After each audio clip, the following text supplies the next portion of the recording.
Hello guys! Hello! This is for Aquarius. Welcome dito sa aking channel Aquarius. This is general reading para sa lahat ng Aquarius. Alamin natin. Okay, ano ba ang messages, vibration, gabay kapalaran para sa lahat ng Aquarius? Okay. Okay, first card natin Aquarius is the Ace of Cups. Next is the Lord of Shadows, Ace of Swords, Page of Wands, the Wheel of Fortune, Four of Wands, and then Nine of Pentacles. And sa ilalim mo dito is Queen of Wands. Okay, Queen of Wands and Earth Mother. Ang nakikita ko sir dito, ikaw ba'y babae na Aquarius na nag-aantay ka? Na mabuntis, buntis ka ba ngayon, nag-aantay ka ng birth of your baby, or yung iba sa inyo dyan, tapos na kayo sa pagbubuntis, parang nag-enjoy na lang kayo as a mother, as a woman, parang gano'n. Okay.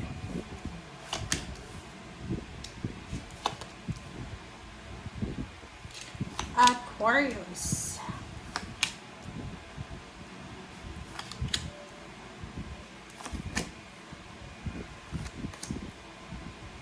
Okay. So, yung Ace of Cups dito, plus Knight of Wands, this is for the Aquarius single.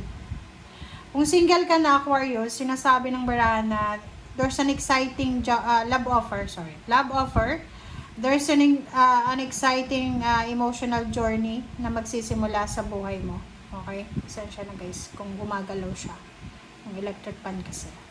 Okay, so there's a Knight of Wands here. So, exciting love offers, exciting love journeys, exciting love,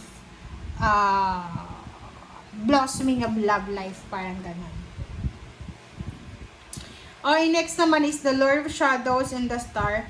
Nakikita natin dito isang Aquarius ang makakapag-desisyon na umalis.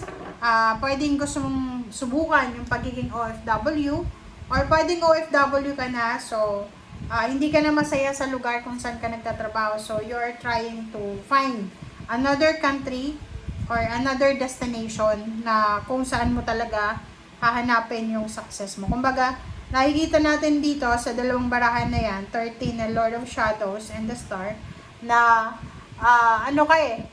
decidido ka, you're decided, you are motivated and inspired talaga na matupad lahat ng pangarap mo. Okay? Gagawin mo ang lahat. Hahanapin mo talaga kahit sa sulok ng mundo yung pangarap mo na yan.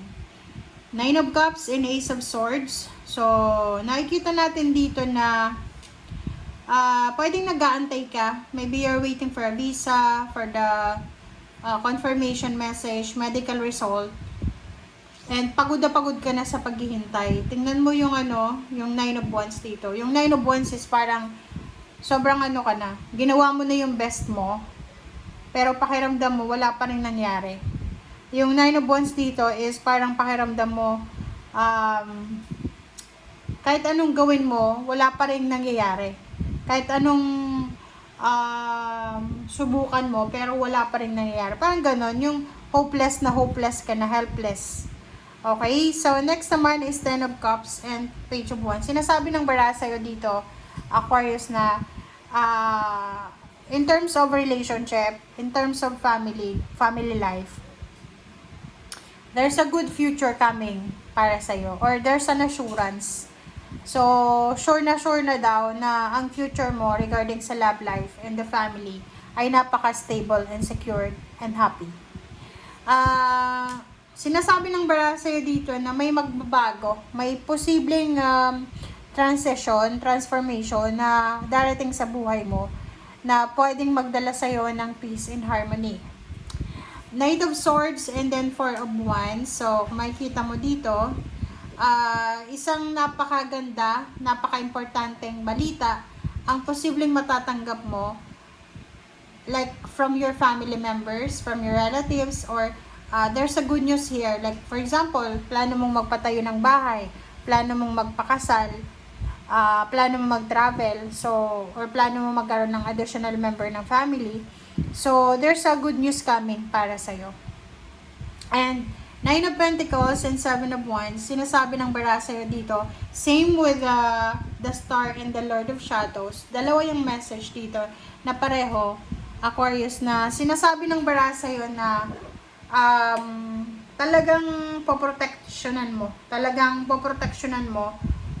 yung pangarap mo, especially sa pera. Kung makikita mo dito, sinasabi ng baraha sa'yo na yung pangarap mo na maging successful, maging free sa finances, ay poproteksyonan mo talaga. Gagawin mo ang lahat Wala kang sasayangin na oras. Okay? So, yun. Knight of Wands and then 7 of Wands. Sinasabi ng baraha sa'yo dito na kung tungkol naman ito sa love life, if there's a new love life coming, or may magsisimula sa buhay mo na pwedeng magdala ng excitement, sinasabi ng baraha na kailangan mo daw yun na proteksyonan. So, hindi lang proteksyon para sa pera, trabaho, you need to protect also your emotion. You need to protect also your love life. And sinasabi ng baraha, ano man daw itong wish fulfillment mo, ano man itong financial freedom na ma-achieve mo, ito ay hindi lang magdadala sa'yo ng happiness, kundi contentment sa lahat ng membro ng family.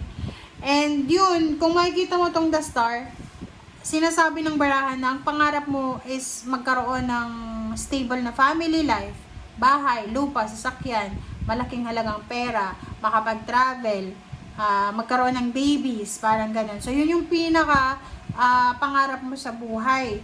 And kung makikita mo sa barang to, simple lang naman yung pangarap mo. Simpleng-simple. Magkaroon ng milyon na pera, tapos may magandang bahay, malamansyon na bahay, trabaho na stable, may business, masaya yung pamilya, maraming anak, nakakapagbakasyon, nagagawa mo yung mga bagay-bagay na gusto mo, parang ganon. And isa din sa pinaka mo is pangarap mo, this is parang simple lang, gusto mo na maging financially stable ka para may katulong ka, like gusto mo ng maid, na yung maid na yon, siya yung gagawa ng lahat ng gawain bahay para sa'yo. Yun yung nakikita natin dito, pinaka weird na message, diba? Sabi ng baraha sa'yo dito na isa sa rason kung bakit gusto mong magtagumpay financially, it's because gusto mong mabuhay ng mapayapa. Okay? Gusto mo ng kapayapaan, na hindi ka na problema sa pera, hindi napapagod yung katawan mo sa pagtatrabaho, nagpapahinga ka lang, you're taking care of your family, and yun yung parang perfection na minamanifest mo dito. Okay? Thank you guys. Bye!